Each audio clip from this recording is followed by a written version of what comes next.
മിന്നു pregnant ആണെന്നുള്ള വിവരം വളരെ അൺഎക്സ്പെക്റ്റഡ് ആയിട്ട് ആണ് നമ്മള് അറിയണത്. അവ മറ്റേ പ്രഗ്നൻസി കിട്ടില്ലേ, അതെടുത്ത് നോക്കുമ്പോ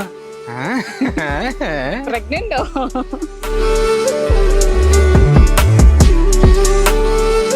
പിന്നീട് ഞങ്ങളത് ആരോട് പറഞ്ഞില്ല, സീക്രട്ട് ആക്കി വെച്ചു. എന്നിട്ട് ഞങ്ങളൊരു അമ്പലത്തിൽ പോയി, തിരുവൈരാണിക്കുളം അമ്പലത്തിൽ പോയി. അത് കഴിഞ്ഞ് രണ്ടാമത് ഒന്നുകൂടി കിറ്റ് മേടിച്ചിട്ട് രണ്ടാമത് ഒന്ന് കൺഫേം ചെയ്തു. അത് കഴിഞ്ഞിട്ട് ഡോക്ടറെ പോയി കണ്ടു.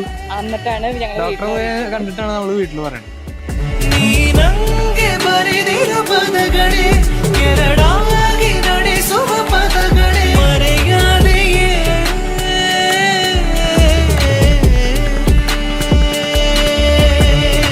ഡെലിവറി ടൈം എന്ന് പറഞ്ഞു കഴിഞ്ഞാൽ പുലിക്കളി കാണാൻ പോയിട്ടാണ് അഡ്മിറ്റ് ആവുന്നത്. അതായത് എന്റെ ഭാര്യ ഭയങ്കര പുലിക്കളിയുടെ ഒരു ഭ്രാന്തിയാണ്. പുലിക്കളി, തൃശ്ശൂര് പൂരം, ഇത് വിട്ടിട്ട് ആൾക്കൊരു ജീവിതം ഇല്ല അല്ലെ. അപ്പൊ അങ്ങനെ പുലിക്കളിയുടെ ഒന്നാണ് അഡ്മിറ്റ് ആവുമ്പോ പറഞ്ഞത് 8-ാം തീയതി.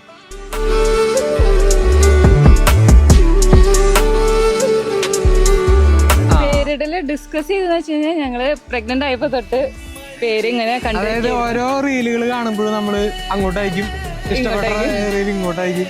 അങ്ങനത്തെ പേരുകളൊന്നല്ല ഞങ്ങൾ എടുത്തത്. അതില് മിന്നുവിന് ഇഷ്ടമായത് എനിക്ക് ഇഷ്ടമായില്ല, എനിക്ക് ഇഷ്ടമായത് മിന്നുവിന് ഇഷ്ടമായില്ല. അങ്ങനെ അങ്ങനെ അങ്ങനെ അങ്ങനെ അവസാനം ആൺകുട്ടിക്ക് ഒരു പേര്, പെൺകുട്ടിക്ക് ഒരു പേര്, അങ്ങനെ കണ്ടുപിടിച്ചു. ഓരോ പേര് മാത്രമേ കിട്ടിയുള്ളൂ. അതെ, അതില് ആ പേര് കിട്ടു.